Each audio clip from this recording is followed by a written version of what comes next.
Bonjour à tous, il est 9 heures, on vient de se connecter.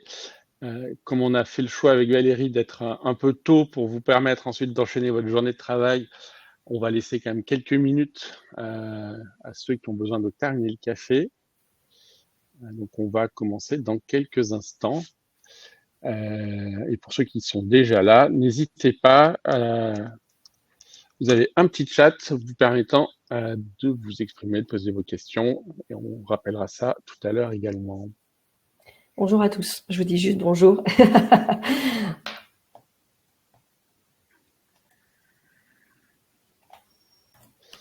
Bon, les gens sont en train d'arriver, Valérie. Yes. On va quand même attendre, allez, 2-3 Oui, bien sûr. minutes. Oui, on va attendre.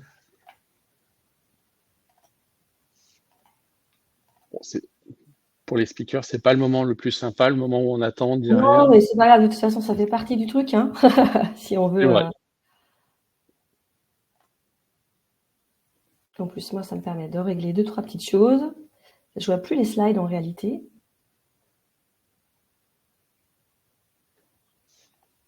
Benoît, moi, je vois plus les slides qui s'affichent. Ah, alors Je sais pas moi si je les c'est vois. normal ou si c'est que moi. On va poser la question. Est-ce que vous voyez bien les slides? Ah si, ça y est, ça revient. Je les vois. Pardon. C'est moi qui...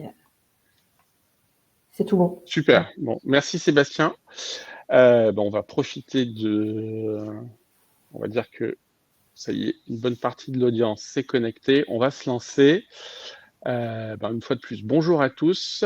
Ce matin, on va passer une petite heure ensemble et on va parler partenariat. Alors, pour introduire le sujet, on s'est permis de vous partager un graphe, alors qui est un peu désespérant, mais qui est l'évolution du PIB, donc le fameux taux de croissance depuis ces 10 dernières années. Bon, évidemment, on a tous en tête ce qui s'est passé en 2020 avec un petit virus qui s'appelait le Covid.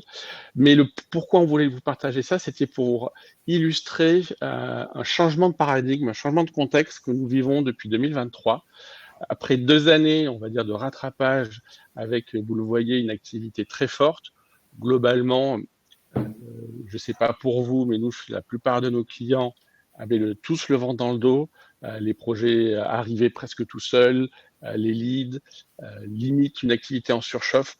On a pas mal de clients dans le secteur du conseil, les ESN, où l'enjeu, c'était beaucoup moins de trouver des clients que de trouver des consultants pour exécuter les missions. Donc ça, c'était le contexte 2021-2022. Et c'est vrai que dans un contexte comme ça, les leviers, entre guillemets, un peu compliqués, un peu longs d'acquisition de clients sont souvent mis de côté. 2023-2024, vous voyez, on arrive à un taux de croissance qui n'a plus rien à voir. On est en dessous de 1%. Alors, en dessous de 1%, ça veut dire quoi? Ça veut dire que non seulement c'est moins évidemment que 21-22, mais surtout, c'est quasiment 2 fois moins que la tendance qu'on avait dans les années pré-Covid. Donc, très concrètement, ça veut dire que le contexte se tend et que dans ce contexte tendu, il est peut-être temps de réouvrir la boîte des partenariats, le levier des partenariats business, et c'est ce qu'on voulait partager avec vous ce matin.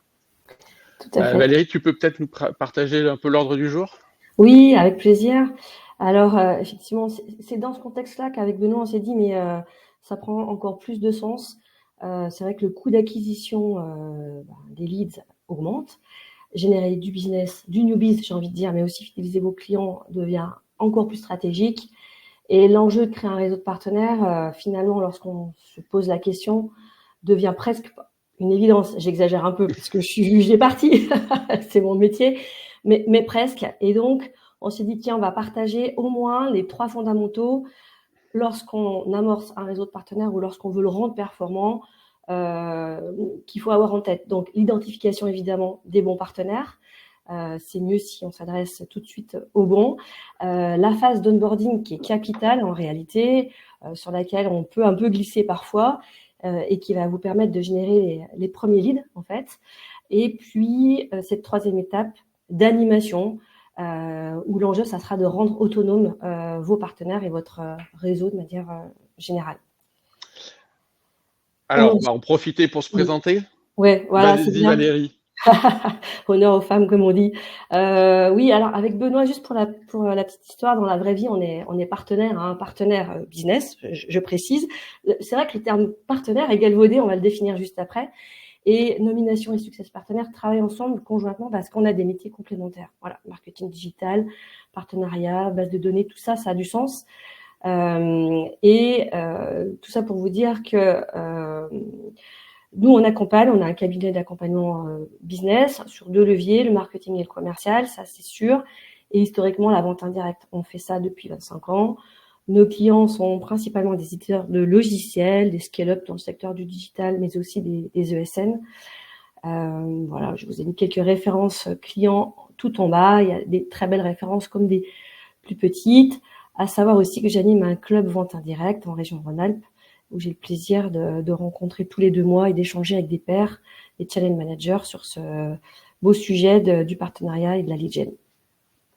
Ben, merci Valérie. En quelques mots, nomination. Donc nous, notre métier, c'est produire de la donnée. On produit de la donnée B2B, de la donnée business. Et l'objectif de cette donnée, c'est alimenter les processus commerciaux et marketing de nos clients.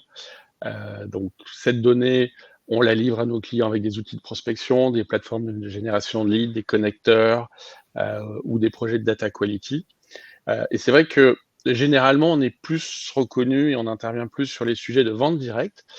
Mais c'était intéressant dans la conversation qu'on a eue avec Valérie d'essayer de projeter en se disant est-ce qu'il est possible de s'appuyer sur les meilleures pratiques de marketing digital plutôt orientées acquisition client pour essayer de rendre plus performant le levier partenariat. Donc c'est ce qu'on va essayer de vous illustrer ce matin. Alors je crois que Valérie, Oui, vu quelques sondages. Effectivement. Alors, je vais essayer de le faire défiler. Mince, j'ai plus la main. Du coup, c'est le sondage qui s'affiche. Mais merci, c'est top. La première question, c'était de savoir si vous étiez au courant du pourcentage de réussite de la création d'un réseau de partenaires. Vous savez que c'est pas une science exacte. Alors, on vous a mis un échantillonnage de possibles réponses. À votre avis, sur un horizon de 12 mois, est-ce qu'on réussit à hauteur de 10%, plutôt 40%, plutôt 60%, ou alors on se rapproche de la perfection et on réussit du premier coup quasiment et on pourrait parler de 80%. On vous laisse répondre dans le chat. Alors, on voit qu'on n'est quand même pas complètement à l'aise avec le sujet, puisqu'on a une petite majorité à 10%. Le 10 et le 40 sont plus ou moins en tête. D'accord. On a affaire à des pessimistes alors aujourd'hui. Bon, alors la bonne nouvelle, c'est que c'est quand même 40%. Voilà. Effectivement, créer son réseau de partenaires, ça peut faire peur. On sait que il y a un certain nombre de choses à valider pour pouvoir réussir. Quand même, on se rapproche du 40%. Et puis, c'est une statistique. Certains sont au-dessus, évidemment, d'autres en dessous. Deuxième question intéressante qu'on pourrait vous poser. Hop, je ne la vois plus. C'est combien coûte en moyenne le recrutement d'un mauvais partenaire, Valérie? Pardon, parce que j'ai le sondage qui me cache. Oui, alors voilà, idem. Recruter le bon partenaire, on va le voir, c'est capital. Et donc, lorsqu'on se trompe, hein, ça peut arriver, ou qu'on n'a pas forcément la bonne politique de qualification, ça peut générer du coût. C'est variable effectivement d'un éditeur ou d'une ESN à l'autre. À votre avis, on va plutôt du 500 au 5000, au 15K ou au 20K. Moi, je trouve, Valérie, que tu aurais dû mettre des chiffres plus gros parce Plus que gros. commencer à 500, c'était petit. Majorité des participants qui misent sur les 5000 euros. Ok, bon. Alors, on n'est pas très loin de la réalité, mais c'est un peu plus quand même, c'est 3 fois plus hein, quand je dis qu'on n'est pas loin de la réalité. Attention, c'est un chiffre qu'on constate avec des confrères. C'est très variable, effectivement, d'une entreprise à une autre. Sachez que donc, simplement, retenez que c'est important de réfléchir à quelle typologie de partenaire vous voulez activer avant de faire un go. On va en parler un tout petit peu après. Troisième question, en vente indirecte. À votre avis, quels sont les premiers facteurs clés de succès? Alors, en interne, je précise, puisqu'il y a aussi des éléments externes qui vont influer sur votre réussite. On en a listé pas mal. L'adhésion de votre direction au projet, de créer un réseau de partenaires, les moyens dont vous allez pouvoir disposer, et notamment des budgets, À votre avis, c'est plutôt le ciblage, les bases de données qui vont faire que vous allez complètement réussir. Alors, juste Valérie, je t'interromps Ouais, 2 secondes. C'est que comme là, c'est un sondage, il y a plusieurs choix possibles. Il faut aller dans ouais, le petit onglet sondage en bas à droite pour répondre. Petite particularité de d'accord, Storm. ok. Donc, en fait, il faut qu'ils puissent choisir entre A, B, C, D, ce que je suis en train de C'est lister ça. dans la partie sondage. Donc, Donc pour les réponses, l'instant, on parle de l'adhésion de la direction oui. et un peu du budget. Alors, il peut y avoir aussi le fait que vous ayez un super produit qui va faire que vous allez attirer des partenaires. Ça, faut le mentionner. Ou que vous ayez une stratégie quand même bien établie. Et les deux derniers, donc en fait, le programme de partenariat et le fait que vous ayez un super responsable partenaire qui va tout déchirer. Alors, on va laisser encore quelques instants parce que pour que tout le monde puisse aller s'exprimer.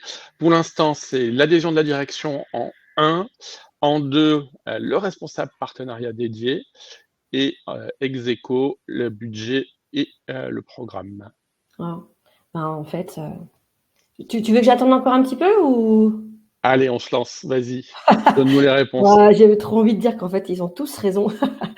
En fait, tous ces critères-là sont hyper importants pour pouvoir réussir. Alors, on a envie de classer en premier l'adhésion de la direction, mais en réalité, tous ont un impact. Donc, si vous les cochez, tous, ces états-là, ça veut dire que vous êtes quand même en bonne voie. Mais effectivement, c'est à garder en tête cette petite liste des éléments phares à travailler pour que vous puissiez réussir. Alors, on va se lancer sur le premier thème. Comment on identifie et comment on recrute les bons partenaires, Valérie? Ouais. Éclaire-nous un peu. Alors avant déjà, juste pour en quelques secondes, on le disait tout à l'heure, partenaire, c'est un terme qu'on utilise un petit peu, voilà, à tout va. Chacun a sa propre définition, en interne d'ailleurs, chez chacun des éditeurs et des ESN qui ont leur propre réseau.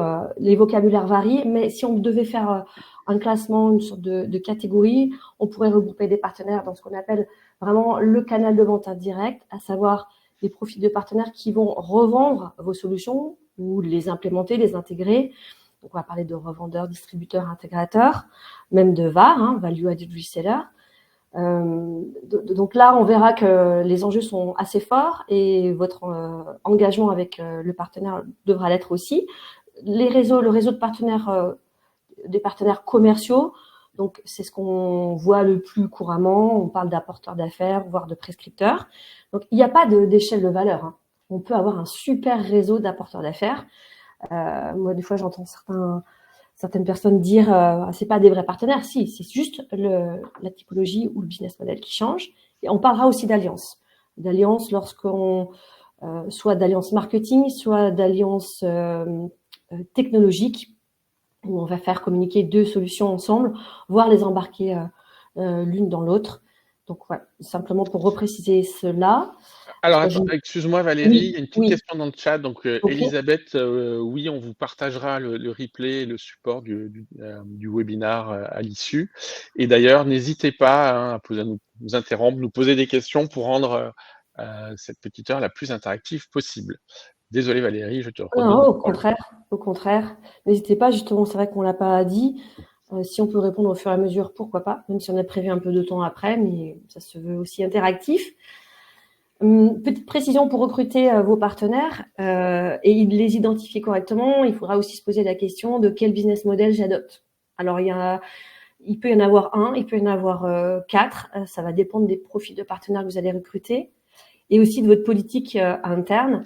Mais là encore, 4 business models possibles. Donc, la revente et l'intégration, on en parlait tout à l'heure.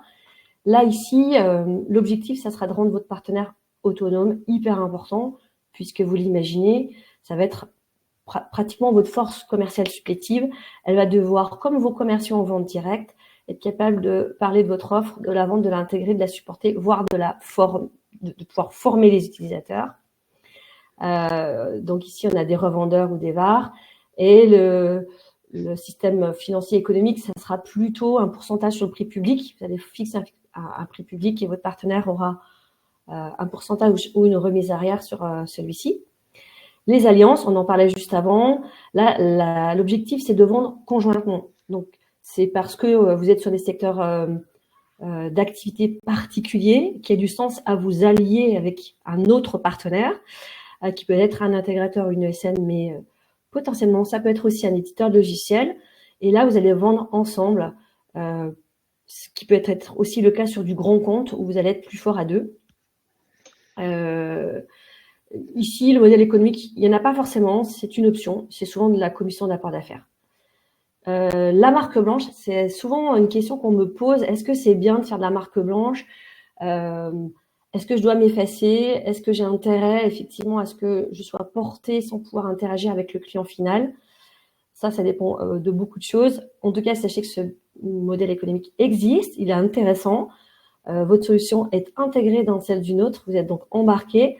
C'est un levier puissant de vente, un effet démultiplicateur hyper intéressant, mais effectivement, il faut aussi peser le pour et le contre. Et là, on va parler plutôt de royalties potentiellement ou de pourcentage sur les ventes qui sont réalisées. Et la partie prescription apporteur d'affaires que beaucoup d'entre vous connaissent. Donc là, c'est assez simple, une commission. On parle de consultants, de cabinets de conseil. On peut avoir aussi des ESN qui ne veulent pas être dans un système d'alliance ou d'intégration. Et d'ailleurs, c'est l'opportunité de commencer un partenariat pour pouvoir ensuite le faire monter en puissance, monter en compétence le partenaire en question. Ça va? Je ne parle pas trop vite? Il n'y a pas de questions? Non, c'est très clair, Valérie. Très, très clair. Cool. Alors, pour recruter vos partenaires, voilà 2-3 petites astuces. Identifier vos partenaires, ça c'est important. Et de recruter les bons. Bah ouais, on va dire, bah t'es gentil Valérie, on veut tous recruter les bons. Ouais, mais dans la vraie vie, on s'aperçoit que non, on recrute pas forcément toujours les partenaires qu'on avait imaginés. Donc déjà, se poser et définir les critères, les vrais critères de sélection ou les critères inclusifs, comme je dis, ou exclusifs pour faire des go et des no-go. Donc, comme vous allez le faire en vente directe, prendre un projet ou pas parce qu'il est dans la lignée de votre métier, c'est pareil pour des partenaires. D'accord ? Et c'est un vrai enjeu finalement parce que, comme vous l'avez vu tout à l'heure, ça peut rapidement vous coûter du temps, de l'argent, et c'est dommage de constater après l'onboarding qu'on a fait une erreur de casting. Donc c'est pas une loterie, j'ai envie de dire. Et donc les bons réflexes à avoir, c'est de se dire, ok, est-ce que j'ai un potentiel marché suffisant pour adresser des partenaires? Est-ce qu'il y a du lead? Est-ce que sur les secteurs d'activité qu'on va découper ou la gare de triage qu'on va travailler entre la vente directe et la vente indirecte permet d'avoir un potentiel marché et donc permet à mes partenaires de demain de faire du business? C'est la première question. Ensuite, définir des profils de partenaires idéaux, donc les critères dont je vous parlais pour pouvoir les sélectionner correctement. Et moi, j'ai tendance à dire, on fait du qualitatif et on évite le quanti. On peut tomber dans le piège d'arroser, entre guillemets, cette politique de terre brûlée. Moi, je cautionne pas quand je travaille avec des clients en temps partagé, parce que c'est aussi ma forme de travail. Je ne fais pas ça. Je n'adhère pas. Si j'ai une direction qui me dit vas-y, arrose, prospecte à tout va, j'adhère pas parce que forcément, on va perdre du temps et on n'est pas dans cette politique d'engagement.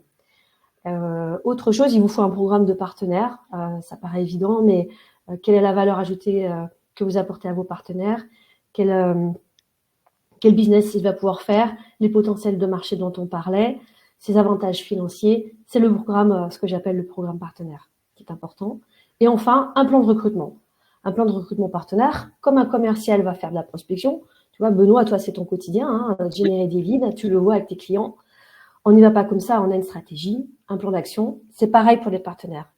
Quels sont ceux qu'on veut recruter? Combien? Pourquoi? Quel KPI on met en place? Quel chiffre d'affaires on veut atteindre avec eux? Bah, effectivement, Valérie, la transition est bien est la bonne. Aujourd'hui, nous, ce qu'on constate, c'est que historiquement, les gens qui s'occupaient des programmes partenaires étaient plutôt issus de profils un peu marketing et pas forcément commerciaux. Or, le job est clairement à la frontière des deux, puisqu'il faut à la fois marketer son offre et avoir cette approche go-to-market qu'on peut retrouver dans des profils de marketing, et puis avoir ce côté terrain, identification, séduction, recrutement, animation, qui ressemblent plus à des compétences commerciales qu'on peut avoir chez un business développeur. Et donc, là, l'idée, c'était de vous partager rapidement quelques bonnes pratiques de prospection classique, de prospection de recrutement de clients finaux qu'on peut appliquer effectivement au recrutement de partenaires. Comme dans toute stratégie de recrutement, de prospection et de recrutement d'acquisition, étape 1, c'est ce qu'on appelle l'ICP. Quel est le profil idéal de votre partenaire? Généralement, on utilise à minima 3 critères qui sont assez discriminants. Le premier, c'est la taille. Est-ce que vous voulez bosser avec des très gros, avec des moyens ou avec des petits? Évidemment, la réponse, elle n'est jamais évidente. Chaque typologie d'acteurs peut avoir ses avantages et ses inconvénients. Donc la taille, le secteur, et puis il y a un critère qui est des fois plus difficile à qualifier, à quantifier, mais qui est la clientèle. Est-ce que vous, jusqu'où vous avez besoin que votre partenaire ait la même clientèle que vous? Évidemment, ça va dépendre pas mal du business model que vous voulez mettre en place avec lui. Mais si vous espérez, si vous souhaitez que votre partenaire inclue, par exemple, votre offre dans son catalogue, évidemment que vous avez besoin qu'il soit le plus proche possible de vos propres clients, de vos propres prospects. Sinon, ce sera un produit de poche qui fera beau dans le catalogue, mais qui ne sera jamais commercialisé. Donc, Ouais, étape 1, vraiment, c'est cet ICP. Ouais, je te coupe parce que c'est vrai que c'est hyper important ce que tu dis, Benoît. La proximité de la cible du parc client. Voilà, jeter un œil au parc client, comme tu disais, c'est difficile de le voir en amont, mais ça ne peut pas matcher si on n'adresse pas les mêmes clients. Voilà, simplement. Et pour recruter le bon partenaire, il faut à un moment donné presque pouvoir devenir stratégique chez lui. Alors c'est compliqué hein, d'être un partenaire stratégique, mais si on n'apporte pas de la valeur et qu'on a, voilà, qu'il n'y a pas ce match de stratégie, comme tu disais, si on est le énième partenaire ou la énième solution dans son catalogue produit, ça va être compliqué. Ça va être compliqué. Ouais. Et en même temps, j'ai plein de contre-exemples où quand on arrive exactement au même profil de client, on se rend compte qu'on peut devenir concurrent sur les budgets entre nous et son partenaire. Et là, ça ouvre d'autres problématiques. Donc, il faut avoir en tête, certes, la complémentarité. Enfin, il faut vraiment avoir en tête cette logique de complémentarité dans la proposition de valeur. Donc, une fois qu'on a ces critères, étape d'après, il faut déterminer les volumes. Ça, c'est hyper important parce que en fonction des objectifs que vous êtes fixés, en fonction de l'ambition du programme de partenaire, il faut voir si vos critères matchent avec votre capacité à aller recruter suffisamment de partenaires. Et puis, en fonction de ces volumes, on va décliner une stratégie. Alors, ça a l'air un peu générique, mais on va prendre 2 exemples pour illustrer cette application. Premier exemple, donc là, c'était une startup qui éditait un outil qui se pluguait sur des CRM. Et eux, leur logique était très claire, c'était de dire, nous, on cherche des partenaires capables de nous embarquer dans la vente et la commercialisation de notre solution. On est un acteur plutôt tech, on a peu de capacité commerciale, peu de capacité marketing, donc on va vraiment cibler des structures B2B avec une très forte capacité de commercialisation et en particulier sur une cible de TPE, PME. Et donc, quand on pose tous ces critères-là et qu'on se dit qui sont les partenaires potentiels capables d'embarquer ma solution dans leur catalogue avec des équipes de vente terrain focus PME, TPE en B2B sur des sujets de marketing digital, à la fin de la journée, il ne vous reste pas beaucoup de partenaires potentiels. Là, en l'occurrence, cet éditeur, cette petite startup avait identifié 2 partenaires potentiels clés qui étaient Orange Business et Solocal. Donc, quand vous avez 2 options, pas 3, pas 4, pas 5, mais que 2, vous n'avez pas le choix, vous êtes dans une approche quasiment d'ABM, c'est-à-dire que vous allez faire du one-to-one. Et là, en l'occurrence, les 2 fondateurs de cette structure ont passé une année à mapper, identifier, rencontrer par tous les moyens possibles un maximum de personnes à l'intérieur de ces 2 structures pour, in fine, arriver à signer avec Orange Business et à intégrer leur solution dans le catalogue. Bon, la fin de l'histoire est un peu moins successful parce que le catalogue de de nos amis d'Orange Business, c'est plus de 180 solutions à la disposition des commerciaux. Donc, autant dire que la 181e est pas évidente à déployer. Mais en tout cas, sur le recrutement, il y avait vraiment cette logique ABM. Si on va sur l'autre extrémité, et on va prendre un cas, je pense que vous connaissez bien, HubSpot, donc le éditeur de solutions marketing, CRM et support client, eux ont fait le choix complètement inverse. C'est-à-dire qu'ils ont essayé d'avoir un réseau le plus massif possible, où ils ont, et notamment autour des agences marketing B2B. Et il se trouve que les agences marketing B2B, il y en a beaucoup. Et, et eux, ils ont été vraiment dans cette logique de démultiplication et de recherche d'un réseau le plus massif possible. Résultat, aujourd'hui, ils ont plus de 6400 partenaires HubSpot en France sur des agences marketing. Alors, quand on rentre dans le détail, ils vont tous vous expliquer qu'ils ont tous des segments, des niches particulières, mais là, on était vraiment dans une logique très massive. Et pour que cette logique massive fonctionne, HubSpot a appliqué une stratégie d'inbound, donc de production de contenu, de référencement. Ils ont généré un maximum de leads avec derrière des équipes commerciales dédiées à la transformation des leads partenariats en revendeurs intégrés dans leur programme marketing. Donc vous le voyez, quand on se pose les questions sur quel est le profil des partenaires que je veux recruter, évidemment derrière on va avoir une volumétrie, une quantification, et cette quantification va vous permettre de déterminer quelle est la meilleure stratégie commerciale pour l'acquisition de vos partenaires, qu'ils soient revendeurs, alliances ou même apporteurs d'affaires. Clairement. Et là, du coup, on n'oppose pas forcément le sujet volume au sujet qualité. HubSpot, typiquement, tu vois, ils ont quand même fait l'exercice, tu vois, de segmenter, de sélectionner, d'avoir des critères. Et ensuite, ils ont eu la capacité à générer du volume parce que le profil de partenaire s'y prête. De l'autre côté, à contrario, on est sur de l'account-based marketing, où on va être sur du sur-mesure et sur des sujets plus long-termistes. Les deux sont différentes, mais les deux peuvent fonctionner en fonction effectivement des objectifs. Exactement. Ouais. Le sujet, c'est d'être bien aligné entre l'objectif, la réalité de son audience de partenaires potentiels et quelle stratégie d'acquisition je mets en face. Donc, ça y est, on a réussi à identifier et à commencer à recruter ses premiers partenaires. Bon, ça y est, le boulot est fait, le responsable partenariat va se reposer et part en vacances. Bah non, attends, dis donc Benoît, c'est le patron qui parle là.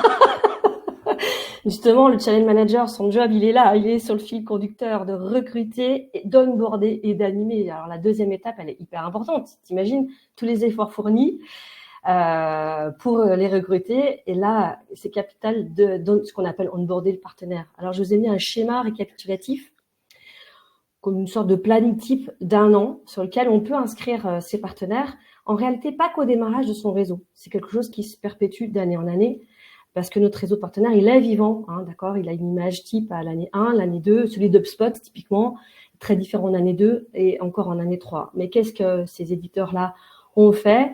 Ils ont bien intégré leurs partenaires dans une sorte de parcours, d'accord, et le démarrage est capital.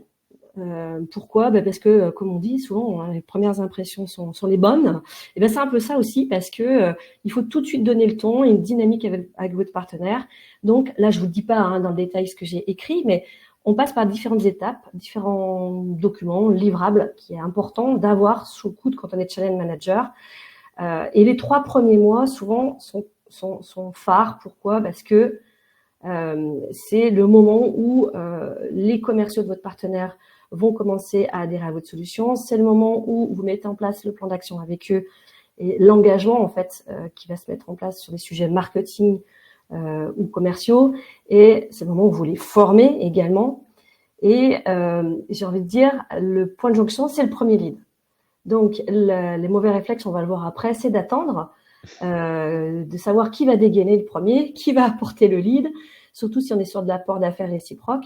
Moi, je dis que c'est le leader du partenariat, l'éditeur de logiciel ou l'ESN qui porte le partenariat et le programme qui se doit d'agir et qui doit embarquer son partenaire dans ce processus. Et donc, ce qui est bien, c'est d'avoir la capacité à générer au moins 1 ou 2 premiers leads à son partenaire, ne serait-ce que pour aller en avant-vente avec lui, bâtir la première proposition commerciale en commun, défendre le dossier, apprendre à se connaître, etc.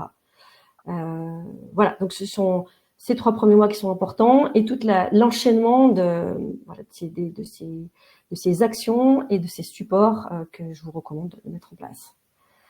Alors, je vous ai juste listé avec Benoît ce qui était bien de faire ou pas lorsqu'on onboard son partenaire.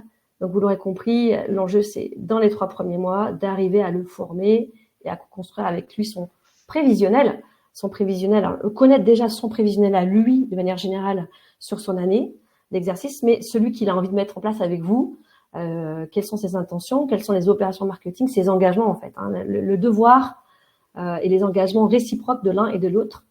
Ça veut dire aussi que vous allez devoir lui fournir ce que nous, on appelle chez Success Partner le sales kit, dans lequel on va retrouver voilà, les documents classiques qui vont lui permettre d'avancer avec vous ou seul, et puis de l'accompagnement avant-vente. Voilà. Il faut bien se dire que c'est comme si vous onboardiez une nouvelle recrue chez vous, voire un commercial, et qu'il devait monter en compétence et être performant. Le partenaire, c'est pareil. Et donc, l'enjeu, ce sera d'amorcer les premiers projets le plus vite possible pour lui montrer qu'il y a cette dynamique positive, le mettre dans une spirale de succès et de business, voilà, pour lui donner envie de poursuivre. Ce qu'il ne faut surtout pas faire, vous l'aurez compris, c'est d'attendre ou de lui refourguer le minimum vital et de se dire que ça va fonctionner. Non. C'est une entreprise qui vous a pas forcément attendu par ailleurs pour fonctionner, pour faire son propre business. Donc, il faut lui donner envie, l'accompagner. Il faut apprendre à connaître votre partenaire de manière globale, mais aussi individuelle, d'où l'intérêt d'avoir plusieurs interlocuteurs. Le piège, moi je le vois chez certains de mes clients qui ont commencé à créer des partenariats un petit peu tout seuls et puis finalement qui ont besoin de renfort, c'est sur certains partenaires de constater qu'il y a un seul interlocuteur. Si cet interlocuteur s'en va, votre partenariat, quasiment parce qu'il faut tout recommencer. Donc, le minimum, c'est d'avoir le triptyque direction générale, commerciaux donc pour le terrain et marketing. Bon, je dis triptyque, mais il y a aussi ce qu'on appelle les CSM ou les chefs de projet qui auront vraiment un rôle important aussi pour le business. Voilà. Grosso modo, le challenge manager, il doit être de partout et il doit rendre visite à son partenaire. Au-delà de faire une revue de pipe, il faut qu'il aille le voir. Ça reste une relation humaine et c'est donc le combo gagnant. Enfin, le mix, c'est ça, c'est des outils, du challenge business et de l'humain. Moi, je vous ai mis en dernier qu'il n'y ait pas de suivi de lead, mais bon, ça paraît tellement évident. En réalité, dans le quotidien, quand on gratte, on s'aperçoit qu'il y a quand même pas mal de leads qui passent à la trappe. Donc, si on résume, l'objectif d'un partenariat, c'est générer plus de business pour les deux partenaires. Sinon, ça s'appelle pas du partenariat business, ça s'appelle autre chose. Donc, si on est vraiment dans ce programme de partenariat business, évidemment, l'enjeu, c'est de matérialiser, de concrétiser l'impact que peut avoir le partenaire qu'on vient de recruter ou qui vient de se faire recruter. Et donc, pour ça, il faut apporter du lead, il faut apporter du business, il faut permettre au partenaire de sentir que grâce au deal qu'il vient de faire avec l'éditeur ou avec le porteur de la solution, il va pouvoir réellement impacter son propre business. Comment on peut, en tant que partenaire leader, comment on peut apporter des leads à son réseau? Classiquement, et ça, évidemment, on enfonce des portes ouvertes, mais il y a 3 manières simples de générer des leads aujourd'hui. Premier, la force commerciale, la prospection dans le dur. Alors, évidemment, si ça fonctionne, c'est ce qui est le plus rapide. On met un commercial, des listes de prospection et on y va. Autre avantage, on peut choisir ses leads. CF, la conversation qu'on a eue il y a quelques instants avec Valérie sur la gare de triage et faire en sorte que le partenaire travaille sur un terrain de jeu qui soit pertinent pour lui. La problématique, c'est que nous, ce qu'on constate, c'est que il est extrêmement rare, sauf vraiment très exception, que l'éditeur, que le partenaire leader ait la capacité de mettre des commerciaux de terrain, des phoneurs, des SDR, vous les appelez comme vous voulez, au service de ses partenaires. Pourquoi? Parce que quand cette fonction existe dans l'entreprise, elle est essentiellement vouée à la vente directe. Donc, compliqué d'activer ce levier pour des tiers, pour des partenaires. Le deuxième levier, le plus classique pour générer des leads, tout à l'heure on parlait d'HubSpot, donc évidemment on va parler inbound marketing. Là, l'avantage, c'est qu'on peut assez facilement, en tant qu'éditeur, partager du contenu, les rebrander et coller le logo du partenaire dessus. Et donc, ça peut être relativement indolore que de passer par là. La problématique, c'est la lenteur et puis le risque de non-ciblage. Dernier levier, c'est d'aller chercher volontairement des leads. Et pour ça, ce qu'on appelle plutôt l'outbound, on est comme dans la prospection téléphonique. On peut aller relativement vite si l'infrastructure est disponible. On peut choisir ses leads et donc on peut activer relativement rapidement des leads pour son partenaire. La seule contrainte, c'est qu'il faut être préparé parce qu'il y a un peu de setup pour pouvoir être capable de lancer des campagnes d'acquisition pour le compte de ses partenaires. Donc concrètement, comment on s'y prend? Premier élément, et je pense que ça fait partie, c'est l'essence même du deal que l'on fait avec son partenaire, c'est déterminer le terrain de jeu. Ok, tu vas devenir mon partenaire et tu vas devenir mon partenaire sur tel scope. Est-ce que c'est un scope sectoriel? Est-ce que c'est une zone géographique? Est-ce que c'est une typologie de compte? Mais il faut être clair avec son partenaire sur, OK, où est-ce qu'on va générer ensemble des deals? Où est-ce qu'on va essayer d'aller chercher du business? Si vous n'avez pas posé la question et si vous n'avez pas posé le cadre, c'est que probablement la conversation que vous avez eue avec votre partenaire n'a pas été assez profonde. Donc, premier élément, ce terrain de jeu, être clair sur qui on veut aller activer. Ensuite, il faut avoir tout l'outillage marketing prêt à l'emploi. L'outillage marketing, c'est la base de données, c'est les outils de cold mailing qui permettent d'aller activer des tactiques d'outbound. Une fois de plus, nous, ce qu'on voit, c'est que très souvent, les cibles des programmes de partenariat, ESN, cabinets de conseil, sont sous-équipés sur ce volet outillage marketing. Et donc, souvent, c'est plutôt, une fois de plus, aux partenaires leaders de prévoir finalement toute cette infrastructure et de la mettre à disposition de son partenaire. D'ailleurs, ça fait partie d'une vraie proposition de valeur que d'être capable de mettre à disposition des outils clés en main de génération de leads. Et puis, dernier point, alors pareil, ça semble quelque chose d'assez simple, mais souvent, c'est pas aussi évident que ça, c'est d'être capable d'avoir une proposition de valeur formalisée, qui n'est ni celle du partenaire A, ni celle du partenaire B, mais qui est bien la combinaison.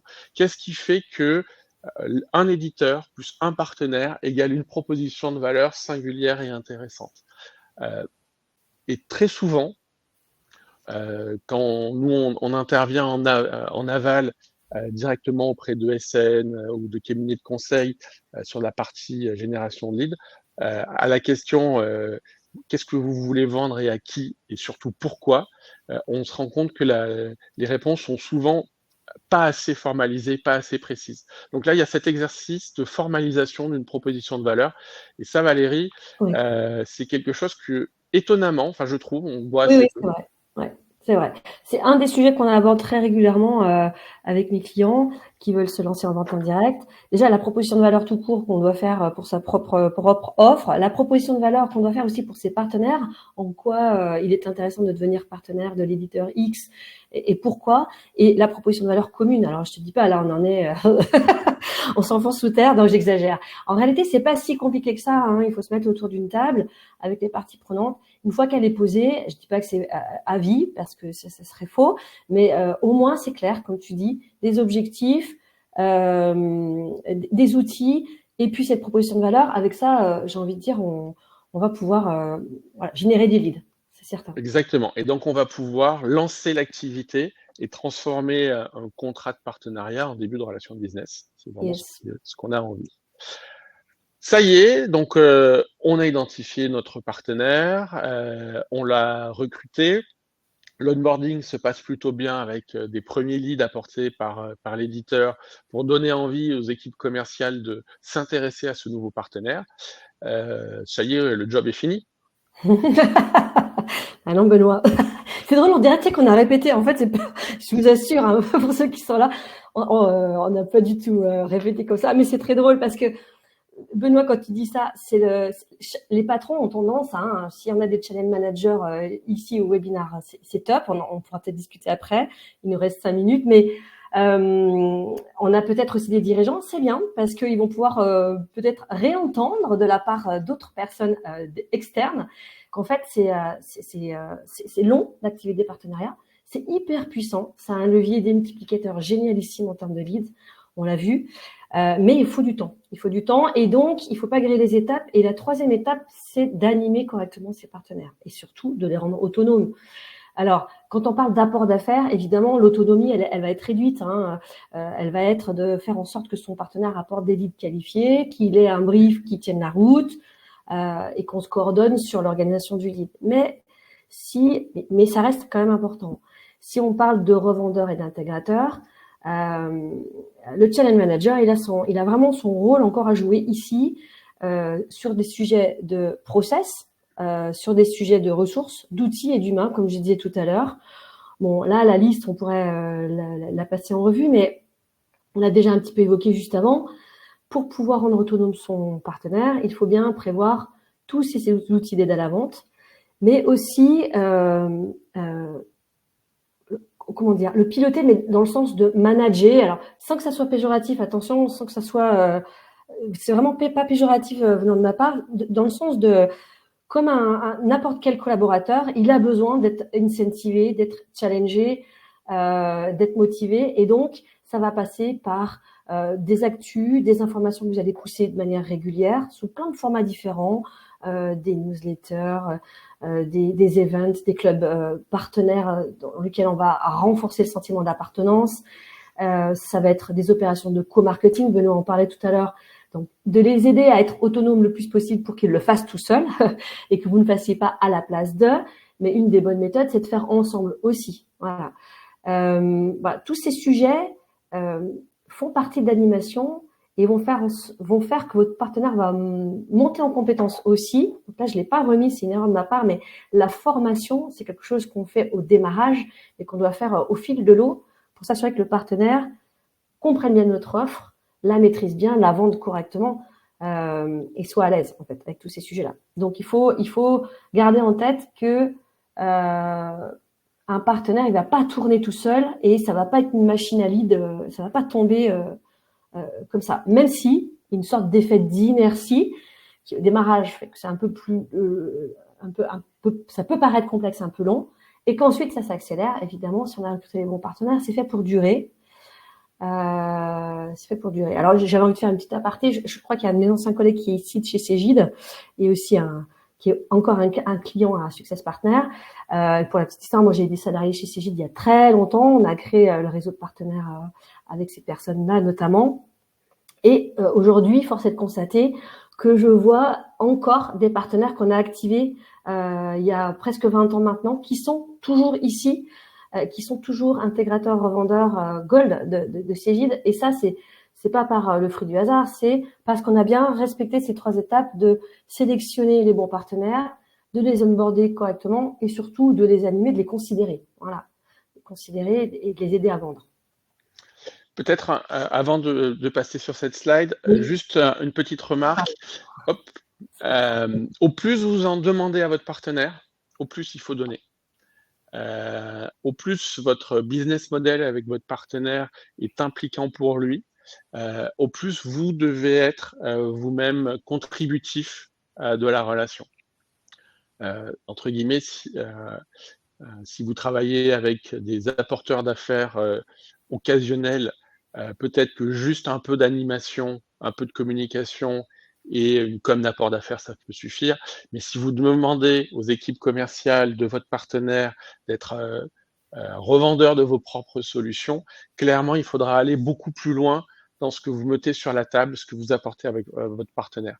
Donc ça, c'est aussi un élément, une fois que vous voyez tout ce qui peut être fait, tout ce qui doit être fait avec des partenaires, il faut se dire qu'il faut bien équilibrer ce que vous mettez vous sur la table et ce que vous demandez à votre partenaire en échange. Et il faut que cette relation soit équilibrée dans les deux sens. Si vous demandez à votre direction générale beaucoup pour, entre guillemets, juste des partenaires ponctuels d'apport d'affaires, ça va être compliqué. Ouais. Inversement, si vous demandez à des partenaires d'être revendeurs autonomes à 100% sur la vente, l'onboarding, le support de vos solutions et que vous n'apportez pas grand-chose à vos partenaires, c'est probable qu'ils vont également se détourner de vous. Donc, cette logique d'équilibre dans la relation est hyper importante.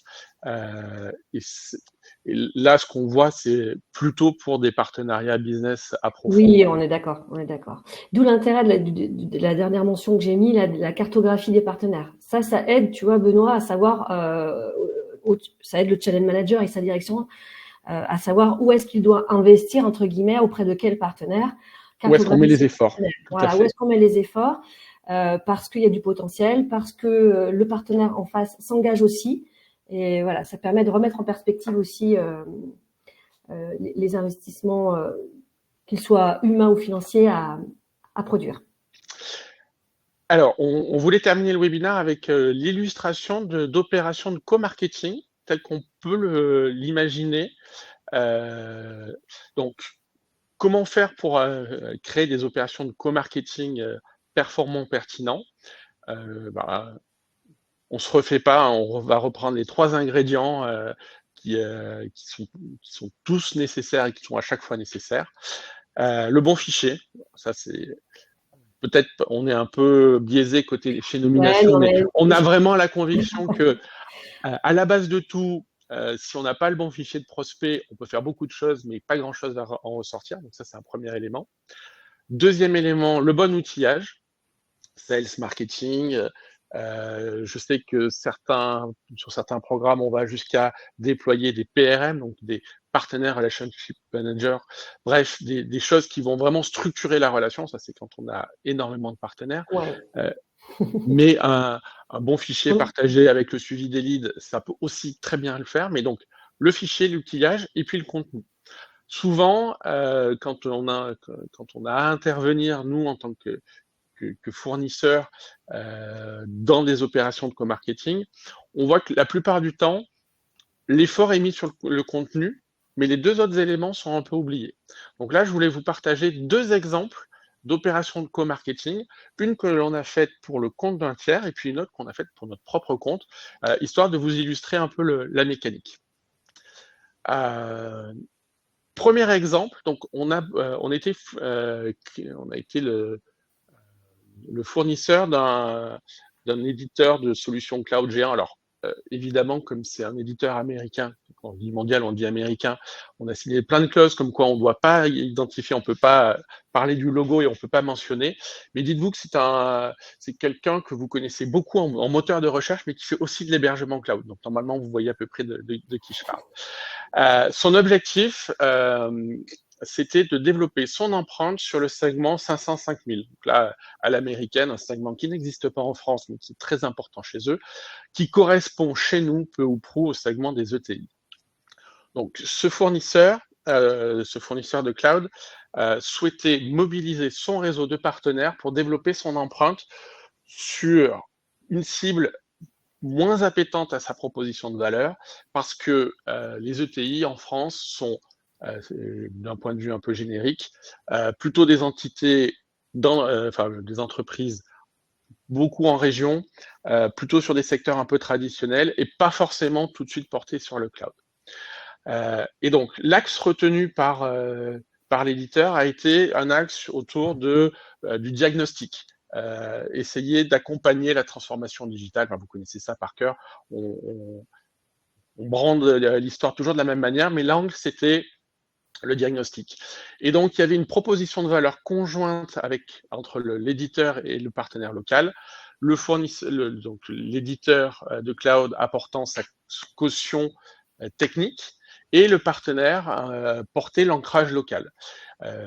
Et donc, le channel manager nous a demandé de l'aider à déployer cette action de co-marketing.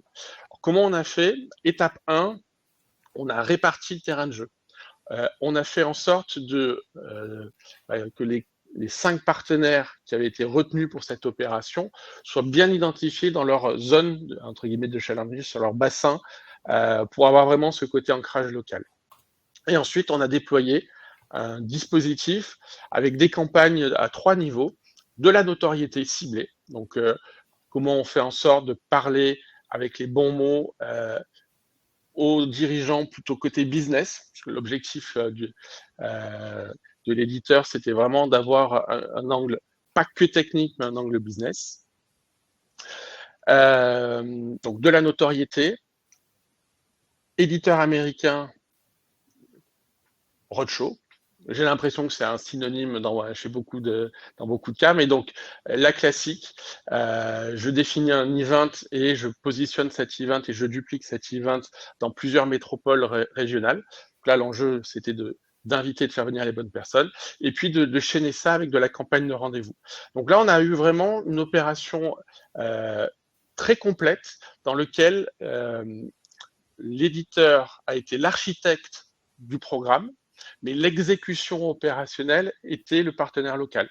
Concrètement, ce n'est jamais l'éditeur qui a pris la parole et qui a envoyé des invitations et qui signait les mails, c'était toujours et systématiquement le partenaire local et non pas no reply ou marketing at le nom du partenaire.fr, mais c'était le patron, le dirigeant de l'ESN local qui avait été sélectionné, qui prenait la parole et qui incarnait finalement cet ancrage local. Ça a permis de générer sur une cible relativement réduite de 1500 ETI, parce qu'il y a plein de critères de ciblage, ça a permis de générer à peu près 150 rendez-vous pour les 5 partenaires, et donc des rendez-vous avec de la direction générale, avec du CTO, donc une opération, plutôt une belle opération. Autre exemple, alors là, on redescend en gamme, hein, on va parler de nous, ce qu'on a fait avec certains de nos partenaires. Il se trouve que parmi les solutions que nous avons, on a un connecteur CRM. Connecteur avec des CRM comme HubSpot, comme Salesforce, comme Dynamics. Globalement, on fait à peu près le tour du marché. Nous, notre problématique, c'est que c'est un secteur, un domaine qu'on connaissait pas si bien que ça.